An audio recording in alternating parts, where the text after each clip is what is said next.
It is the year 1600, and the East India Company is founded by royal charter. But what was the East India Company exactly? Well, basically it was an important commercial enterprise in the expansion of British imperial power in Asia, and all in all one of the most powerful and influential businesses in all history. Not only did it control the world's trade in spices, textiles, and tea, but it also conquered India and Southeast Asia militarily and exercised its own political power. The company reshaped entire regions through strategic alliances, forceful negotiation, and of course, don't forget the brutal exploitation, because we can't go without that now, can't we? All of this leaves it with a legacy that's still debated today. Either way, it laid the groundwork for more modern forms of colonialism, and it had a lasting impact on the local cultures and economies it came into contact with. It leaves us with a rather interesting story of those early days of colonial conquests. Getting your head around it certainly gives you some insight into why things developed the way they did in the centuries that followed.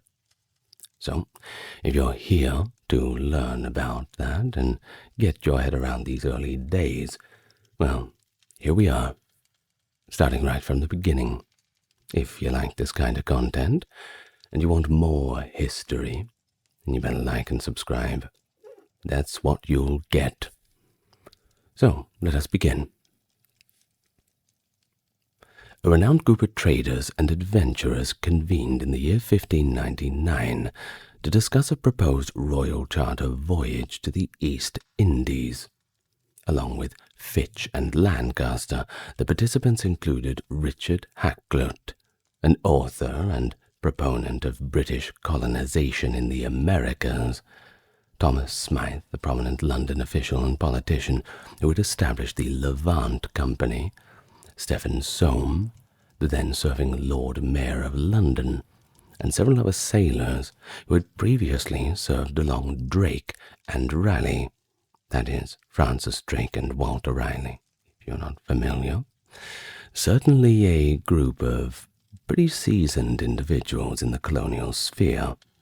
Now remember, this all comes within the context of the New World and, well, basically after losing Constantinople and not being able to go east, pretty much everybody started to sail west, seek out new horizons. So, they announced on September 22nd their intention to invest about £30,000, which exceeds about $4 million in modern terms, to, quote, venture into the pretended voyage to the East Indies, in which it may please the Lord to prosper. When the adventurers, quote-unquote, met again 2 days afterward, they resolved to seek the Queen's backing for their enterprise. That is, Queen Elizabeth, by the way. Although their initial endeavor had not been wholly successful, they aimed to secure her informal approval. Their investment was raised to £68,000, and ships were brought for the proposed venture. So they gathered once again, December 31st, 1600, but this time securing the outcome that they desired. It took a year, but, well, everything takes time in business.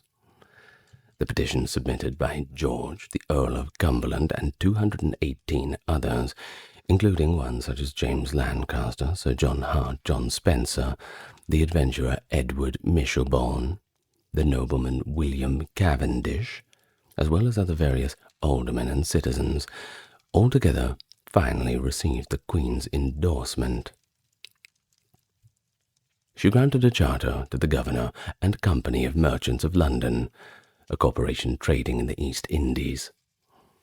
Under this charter, the company enjoyed a 15-year monopoly on English commerce, with all nations situated west of the Straits of Magellan and the east of Cape Good Hope, while any trader acting without the company's license risked incarceration at the, quote, royal pleasure.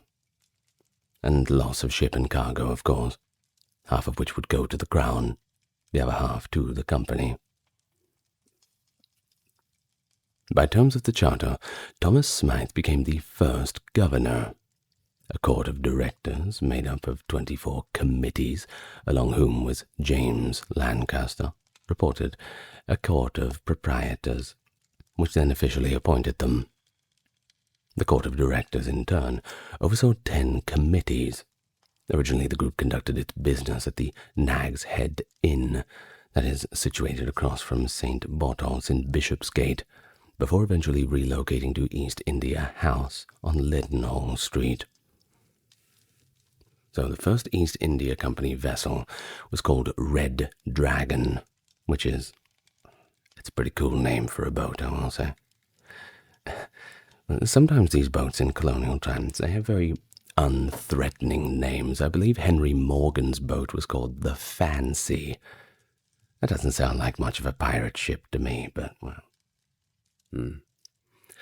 Either way, the Red Dragon sailed under the command of Sir James Lancaster in 1601. The following year, Lancaster travelled through the Malacca Straits aboard the 1,200-ton Portuguese carrack Sao Tome, carrying pepper and other spices. The profits from this seizure enabled the expedition to establish 2 factories, i.e. trading posts, one at Bantam on Java, that is in Indonesia, and another one in the Moluccas, the Spice Islands.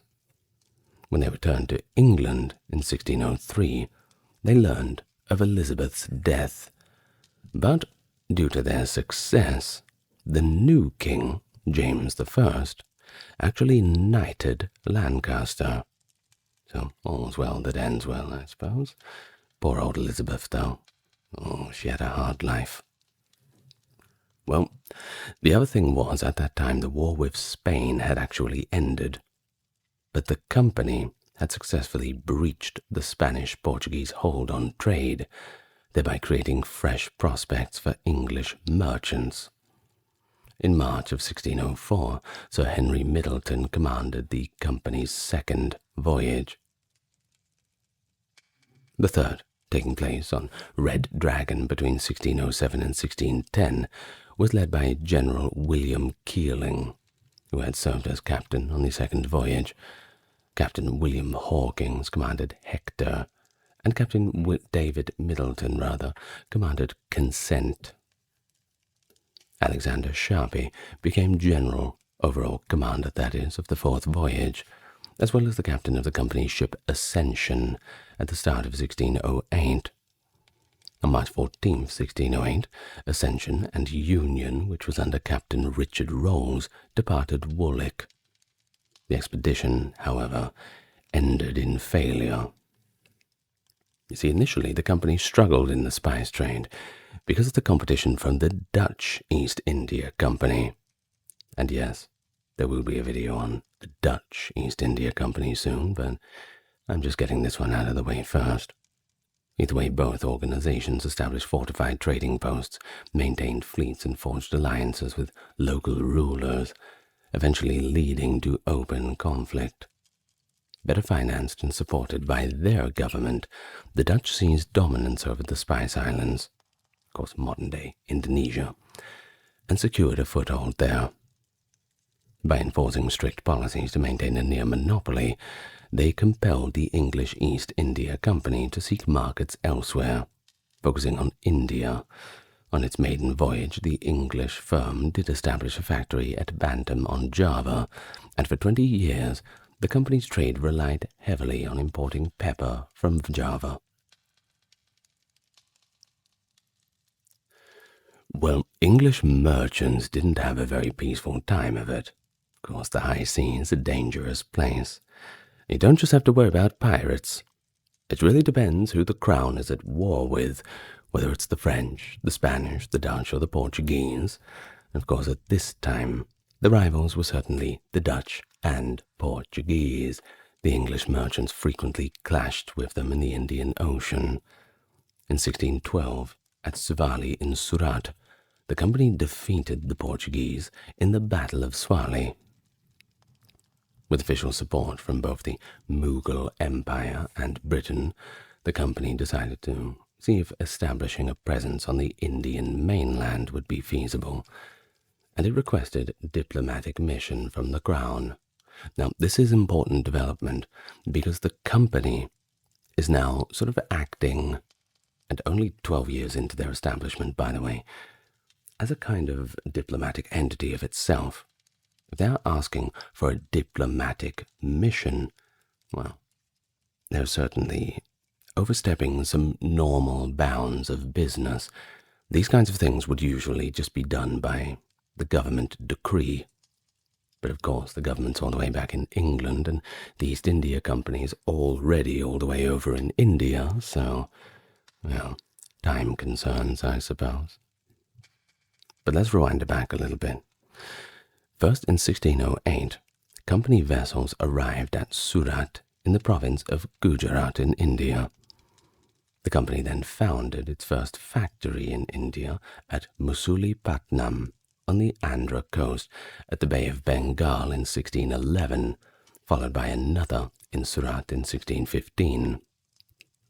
After the company's lucrative early ventures in India became known, James I granted subsidiary licenses to other trading companies in England. However, in 1609, he extended the East India Company's charter indefinitely, but with a condition. It was on the condition that its privileges would be revoked if 3 consecutive years passed without a profit. In 1615, James I dispatched Sir Thomas Roe to the Mughal Emperor Nur-ud-Din Salim Jahangir, who reigned from 1605 to 1627, to negotiate a commercial deal. This agreement would secure exclusive permission for the company to reside and build factories in Surat and other regions, in return for supplying Jahangir with products and rare European goods. The venture proved exceptionally successful. Thanks to imperial backing, the company promptly expanded its trading pursuits. In cooperation with the Dutch United East India Company, the VOC, it launched combined operations against the Portuguese and Spanish ships off the coast of China, helping fortify its presence there, while conducting its own offensives against Portuguese strongholds in the Persian Gulf residencies, partly for political reasons. But it also eclipsed the Portuguese Estado de India, which already had bases in Goa, Chittagong, and Bombay. That is, correction, Estado da India. Eventually, Portugal handed Bombay over to England as part of Catherine of Braganza's dowry when she married King Charles II. The company established trading posts in Madras in 1639 and Surat 1619. But by 1647, it employed 90 individuals and ran 23 factories and settlements across India. Major factories such as Fort William in Bengal, Fort St. George in Madras, and Bombay Castle grew into populous, economically crucial cities. Following a serious setback in 1623, when the Dutch attacked the company's factory in Amboina in the Moluccas, the East India Company shifted its emphasis during its first century of operation. Although early profits were largely derived from piracy in the Spice Islands, a result of competition among European powers, this assault forced the company to formally withdraw from the Spice Islands and concentrate on Bengal, where profits, though pretty modest, were at least consistent. Throughout the company's first 100 years in Mughal-ruled domains, the strategy involving maintaining favorable relations with the Mughal court and carrying on mutually beneficial trade with the apathetic patronage of the Mughal Empire, that's one word to put it, whose cities were referred to as mega-cities of their time, unmatched in wealth beyond in Asia in the 17th century. The company functioned as a sort of vassal in what is now Bangladesh From there, it steadily outmaneuvered all regional adversaries and eventually employed that very system to uphold its own authority. Of course, originally little more than trading posts built on rather unappealing parcels of land, these sites evolved into extensive factory complexes, staffed by hundreds of workers, shipping all those exotic goodies back to England and distributing English merchandise to local merchants. Because French expansion, backed significantly by its own monarchy, was growing in the same region, the English company's early gains in Bengal and later achievements often came at the expense of other European contenders, achieved through political maneuvering and carefully positioned bribes. As we say on this channel, it always greases the wheels. In fact, during the entire century, the company only once took military action against the Mughals, and that did not go very well for them. Perhaps the Mughals had the home advantage. Either way, between 1686 to 1690, they had the Anglo-Mughal War, and it concluded in a clear defeat, and the company restored its factories by pledging allegiance to the Mughals. Not the situation they wanted, but at least people kept their jobs. Good job to the Mughals, though. Not often that they beat the colonials, but hey. So, 1707, the Mughal Emperor Aurangzeb died. This resulted in widespread unrest throughout Bengal and other Mughal-ruled territories. The East India Company experienced somewhat of a change of fortune. Widespread rebellions and the collapse of the Mughal tax system allowed nearly all the empire's former fiefs to assert their independence, though Delhi, the capital, often fell under the sway of Maratha, Afghan, or rebel military leaders. To gain dominance over the eastern coastline of the subcontinent, the company waged multiple wars against the French and progressively established direct control in Bengal. As the empire fractured, the company's influential status at the Mughal court enabled it to back key regional figures who vied among themselves, gradually allowing the company to expand its territory and power in India. By the 18th century, the company's Bengal factories evolved into fortresses and administrative centers that oversaw extensive tax-collecting networks. In fact, taxation in conquered or controlled provinces became the company's primary source of profit. Now, isn't that interesting? How the scope of business changes. Well, for 100 years, following 1700, when the Mughal Empire had actually been the richest in the world, the East India Company sought to extract that wealth. The region, once deemed a global hub of textile manufacturing in the 17th century, was compelled to become a market for British-made textiles. Treasures, such as these statues and jewels from Bengal's palaces, somehow found their way into English country homes, and Bengal, in particular, endured severe consequences of the company's tax farming. That is as illustrated as the Great Bengal Famine of 1770, and believe me, we're going to talk about the famines. Not in this video, but in another video. I promise. Now onto the sepoy, largely recruited from local Muslim populations and trained in European-style warfare. They became the company's principal vehicle for expansion. Their disciplined infantry and effective use of field cannons were decisive against mounted armies, which had previously dominated for centuries before because of their superior mobility.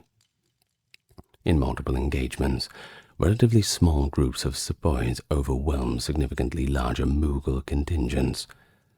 As tensions escalated, factions among Afghans, Mughals, and Marathas also formed European-style armies, frequently equipped with French weaponry, the best you could get at the time.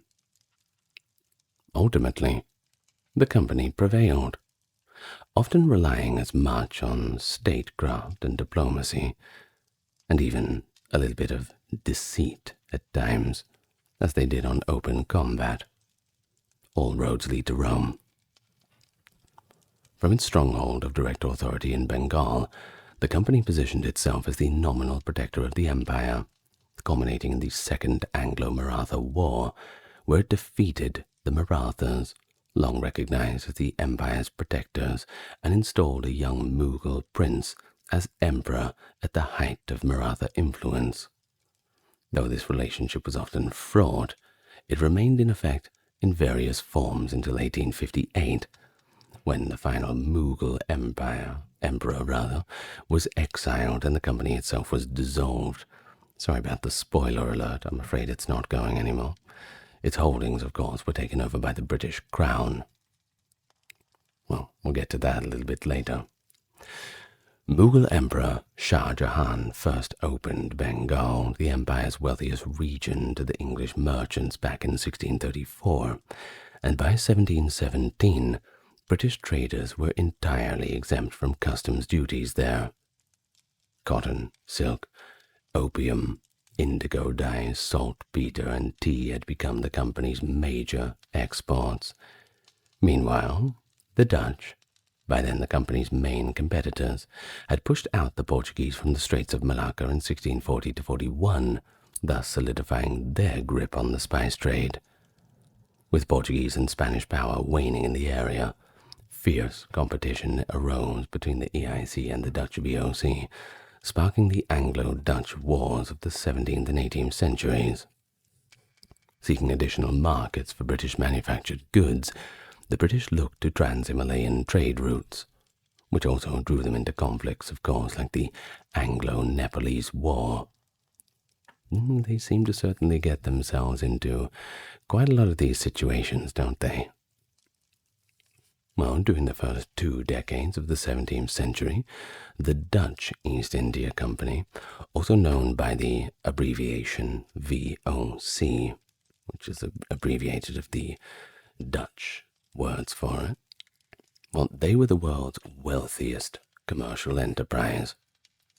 In fact, they had a worldwide workforce of 50,000 and a private fleet of 200 ships. It specialized in the spice trade and paid an annual dividend of 40% to its shareholders. Can you believe that? 40%. Those kinds of returns. Oof. It's pretty good. All through the 17th and 18th centuries, the British East India Company faced fierce competitions from both the Dutch, yes, but also the French for spices grown in Indonesia. Certain spices, such as cloves and nutmeg, could only be found in that region at the time, and a single voyage had the potential to earn returns of up to, get this, 400%. It's like the Bitcoin of the day, isn't it? Well, the intense rivalry between the Dutch and the British East India trading companies had led to at least 4 Anglo-Dutch wars, one in 1652, 1665, 1672, and 1780. In 1635, King Charles I granted Sir William Courtine a trading license, enabling the rival Courtine Association to trade in eastern locations where the company was not yet established. This was another move that stirred a little bit more fresh competition. Around 1670, Charles II greatly expanded the EIC's power through 5 different acts. The company was authorized to acquire territory independently, mint its own currency. Can you believe that? Command troops and fortifications, forge alliances, declare war or peace, and practice civil and criminal jurisdiction over the territories it controlled. Effectively, it wasn't a company anymore. It was a government. A Mughal fleet commanded by Sidi Yaqub, attacked Bombay in 1689. After resisting for a year, the East India Company surrendered in 1690 and sent envoys to Aurangzeb's camp to ask for pardon. The company's representatives had to prostrate themselves before the emperor, pay a hefty indemnity, and promise to be good in the future. Once Aurangzeb withdrew his forces, the East India Company returned to Bombay and established a new presence in Calcutta. Well, according to the company records, their involvement in slave trading went back to 1684, when Captain Robert Knox was instructed to purchase and ship 250 enslaved people from Madagascar to St. Helena. It's also indicated that the EIC began transporting and employing enslaved individuals in Asia and across the Atlantic in the early 1620s. Some people place it at the start of 1621. After repeated legal threats from the British government and investigation by the Royal Navy's West Africa Squadron, which found evidence of illegal activity on several ships, the company ended its role in the slave trade in 1834. The British vessel Clove, commanded by Captain John Saris, became the first English ship to visit Japan in 1613, at the time under Tokugawa Hidetada. Saris, who headed the EIC's trading post in Java, obtained permission, facilitated by the English sailor William Adams, who had arrived in Japan in 1600, to open a trading house in Hirado on the island of Kyushu. The company shut down that factory in 1623 because it struggled to acquire Japanese raw silk for export to China, and starting in 1616, its trading operations in Japan had already been limited to Hirado and Nagasaki. In September of 1695, the English pirate captain Henry Every joined 5 other pirate captains near Bab el-Mandeb Strait to attack the Indian fleet returning from the Mecca pilgrimage. This Mughal convoy included the Fateh Muhammad and its heavily laden escort, Ganj-e-Sawai, the largest ship in the Mughal fleet, and possibly the largest in the Indian Ocean. Spotted on their way to Surat, the Fateh Muhammad was seized a few days later, yielding about £40,000 in silver with little resistance. I've done a full video on Henry Every too, if you're interested. You'll find it in, I think, the colonial playlist. Or maybe I'll just make a pirates playlist, I'm not sure. Well, eventually, Every overtook the Ganges-Sawai, which initially mounted a strong defense before surrendering. Records from the East India Company at the time indicate that the Ganges-Sawai carried a relative of the Mughal emperor, as well as a substantial fortune, of course, though there is no concrete proof that it was his daughter, as some people might have said. Either way, of all the prizes taken, the Ganges-Sawai was the largest that any pirate had ever had in history, holding between £325,000 and £600 in treasure, including those 500,000 pieces of gold and silver. Well, when news of the incident reached England, it of course caused an uproar. Parliament labelled the pirates as enemies of humanity, that in Latin being hostis humani generis, and the East India Company promised to cover any financial restitution needed to pacify Aurangzeb. Because look at it this way. Basically, from their point of view, one of your guys has just robbed one of our guys. Doesn't matter if he's a pirate. The English should have been keeping their own people under control. But they weren't. So, of course, Aurangzeb was not too impressed. They have to get their money back somehow, covering that loss. Either way, some British purse was going to be emptied.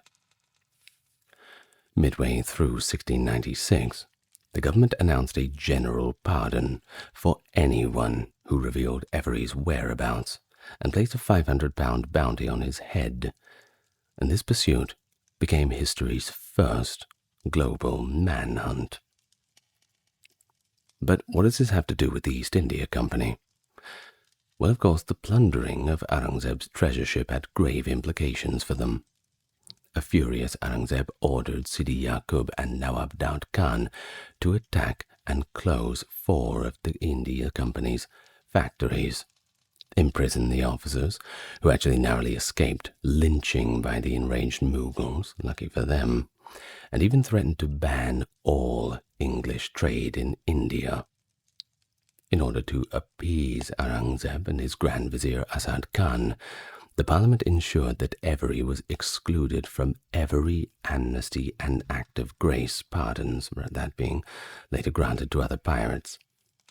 So just in terms of these acts of grace, generally in this time the piracy problem was so large that they thought, well, the only way we can really solve it is bring people back into society. You might have remembered Stede Bonnet, Blackbeard as well. They took advantage of these acts of grace in their times, the governors in the now United States, and many other pirates too simply handed themselves in on the proviso that they would be given amnesty and peaceful lives afterwards. But then, of course, there's the thrill of adventure, and a lot of them just went straight back to it, so story for another time, I suppose.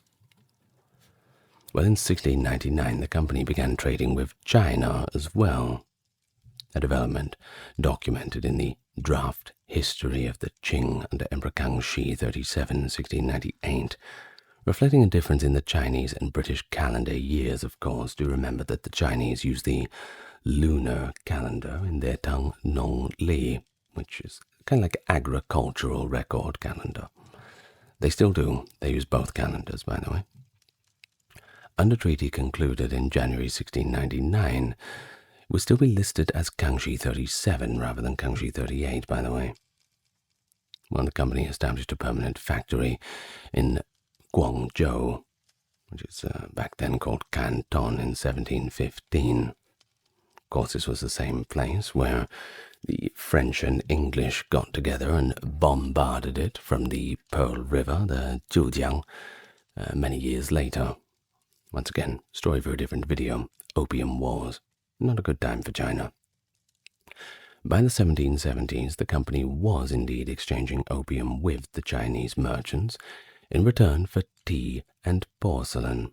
Of course, this triggered widespread opioid addiction outbreaks in China by 1820, although the Qing dynasty banned opium in 1796 and 1800.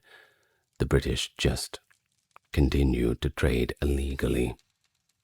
After the Qing authorities destroyed tens of thousands of chests of opium to halt the company's activities, the First Opium War erupted in 1839, involving a series of British naval attacks along the Chinese coast.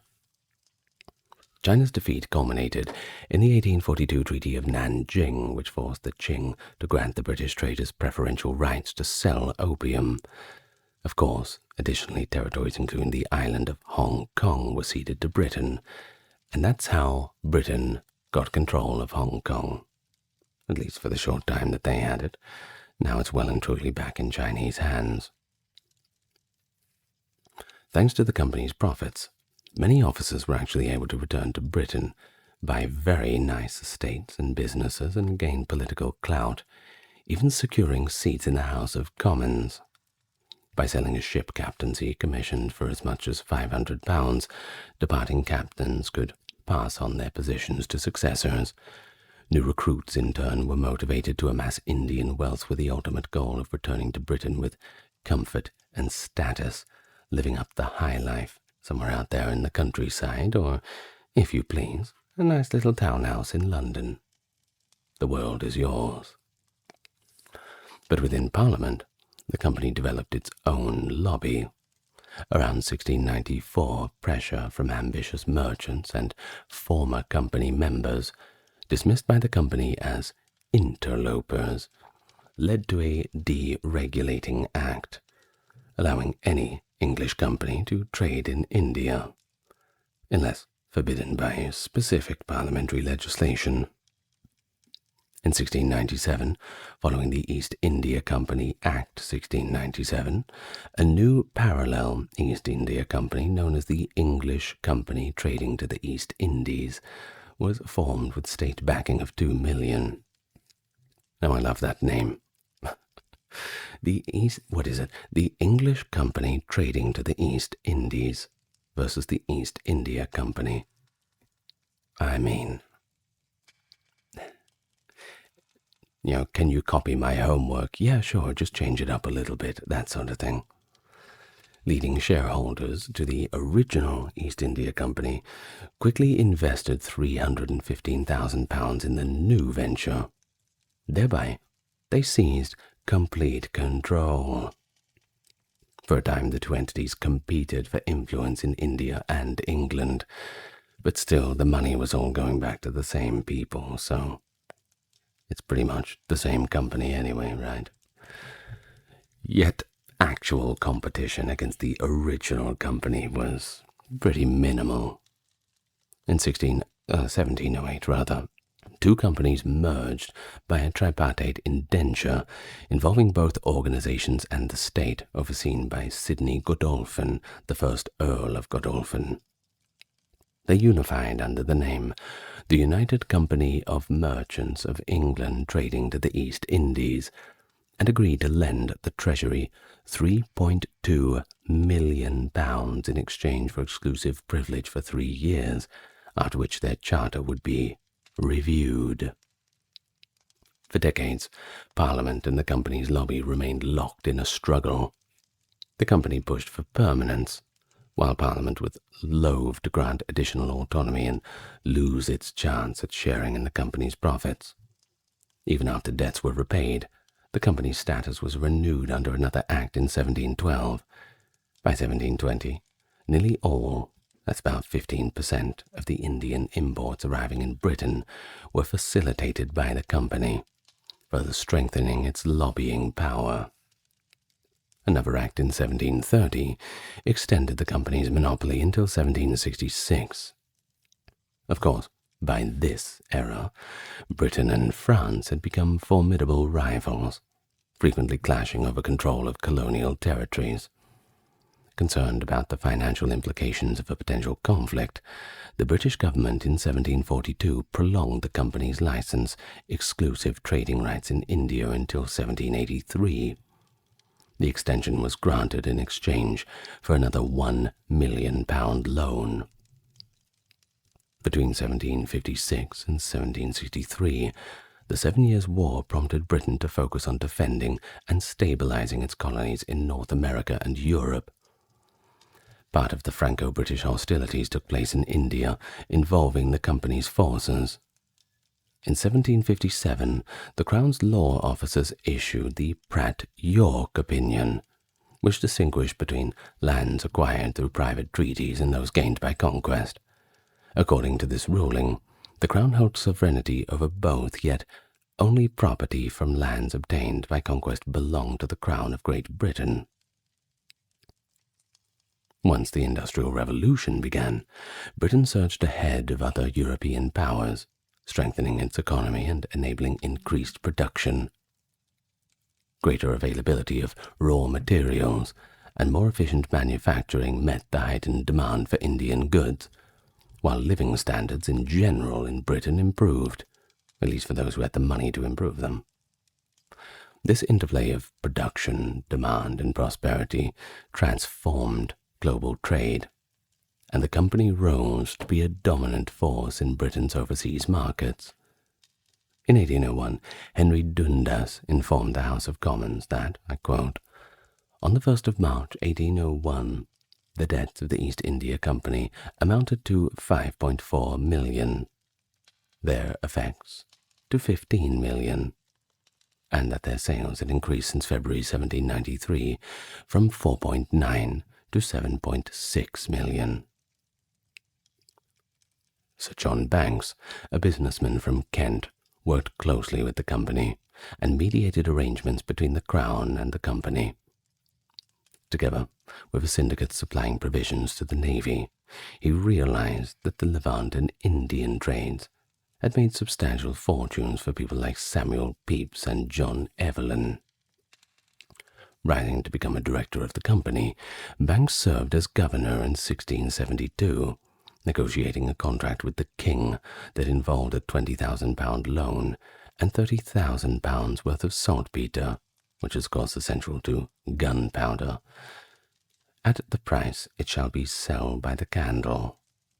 In this method of auction, bidding continued so long as an inch-long candle burned. Additionally, the deal included a resolution of outstanding debts and allowed the company to export 250 tons of saltpetre.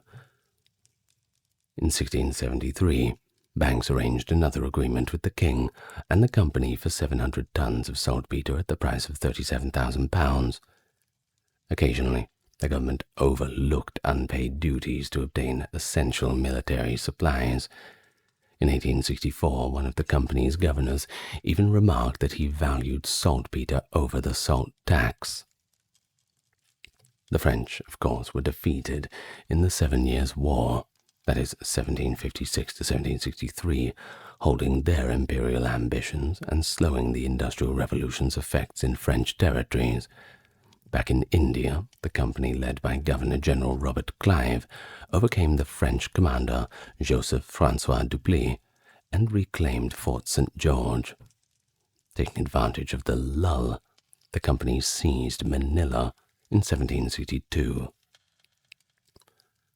Under the 1763 Treaty of Paris, the British returned the 5 establishments they had captured, that is, Pondicherry, Mahé, Karaikal, Yanam, and Chandernagor to France. However, Article 6 barred the French from erecting defences or deploying troops in Bengal.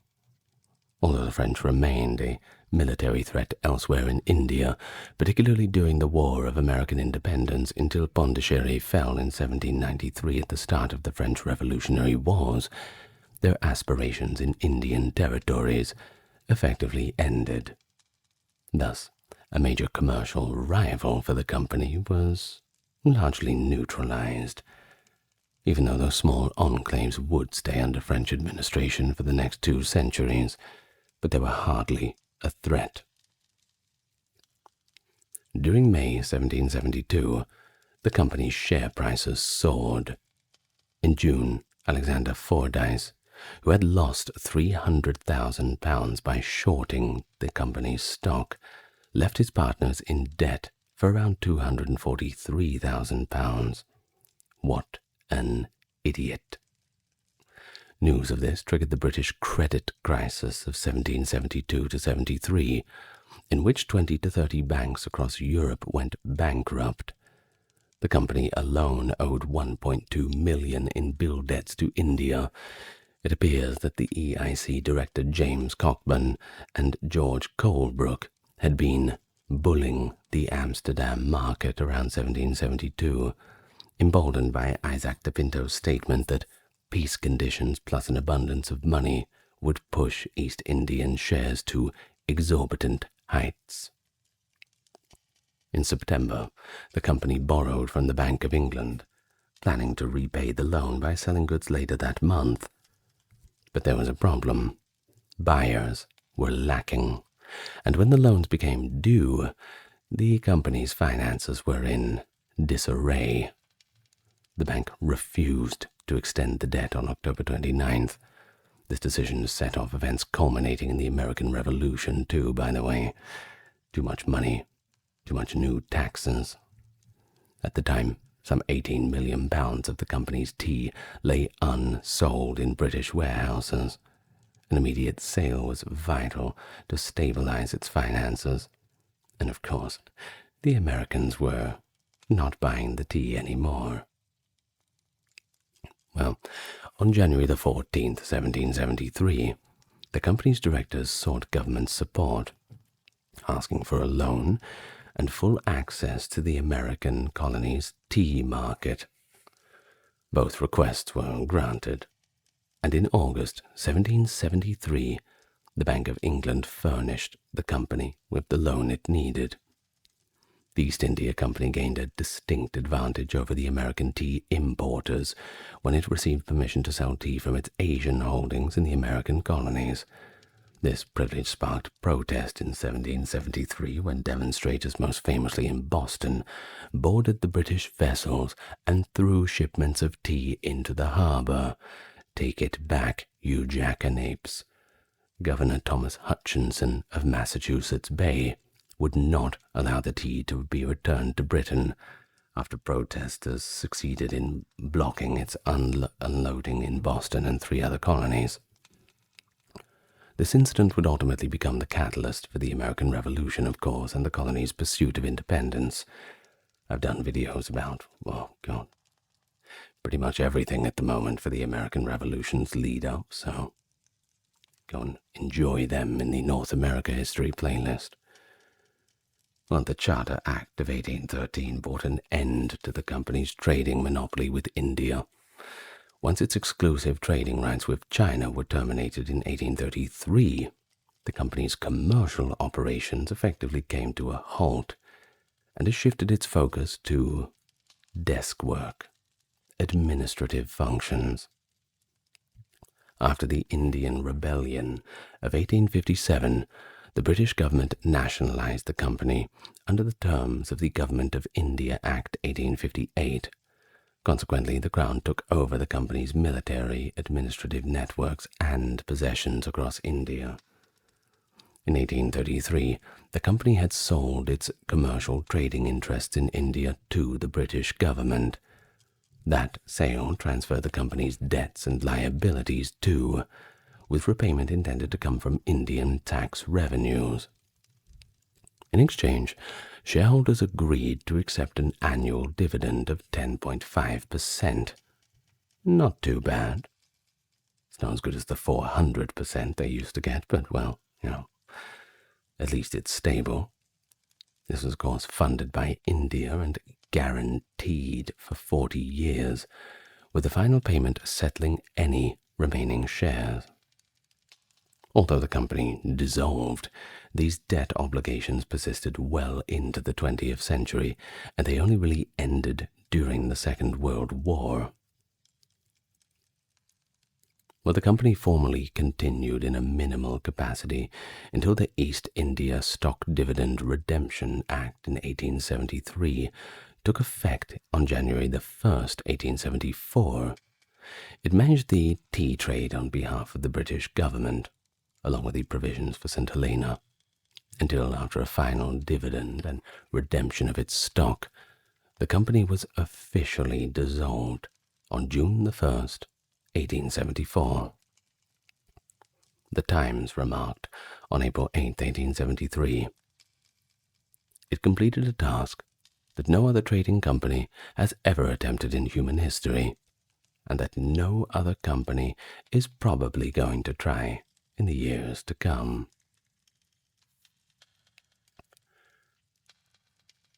Well, East India House on Leadenhall Street in London served as the company's headquarters and the core of its administration in India for much of its existence. Initially, the company worked out of Philpot Lane, then moved on to Crosby House in Bishopsgate in 1621, and then they stayed on Leadenhall Street from 1638 to 48, before settling in what became known as East India House in 1661. After major rebuilding efforts in 1726 to 29 and significant renovation in 1796, the premises were abandoned in 1860 and demolished between 1861 and 62. Today, Lloyd's Building occupies that site. Well, finally, the East India Club was founded in 1849 for officers of the company, located at 16 James Square. Today, it's an exclusive gentlemen's club, remains active, and I'm sure they're all very, very toffee-nosed. Maybe, I would assume so. Anyway, I hope you had fun with this one. I'm not sure how many people have been waiting for a history of the East India Company. I know that there is someone, I believe they may be Dutch, waiting for a history of the Dutch East India Company.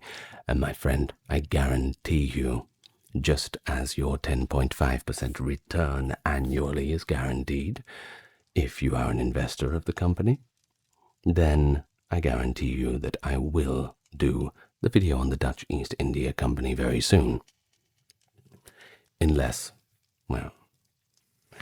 the French bombard my office. Perhaps. Now, I will thank the top tier patrons and supporters. It's both on Patreon and YouTube.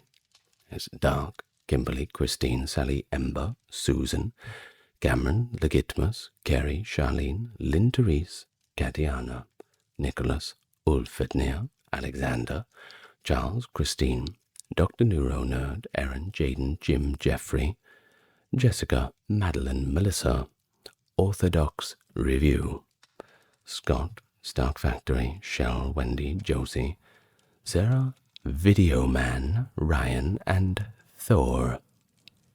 Thank you very much. And, of course, if you've liked the video, then like and subscribe, leave a comment, all the rest. Not many people listen all the way to the sign-off. So if you have, you may as well say hello. And I will give you credit for doing so. But I will see you tomorrow. Same time, same place. Good night, everyone. Lots of love to you all.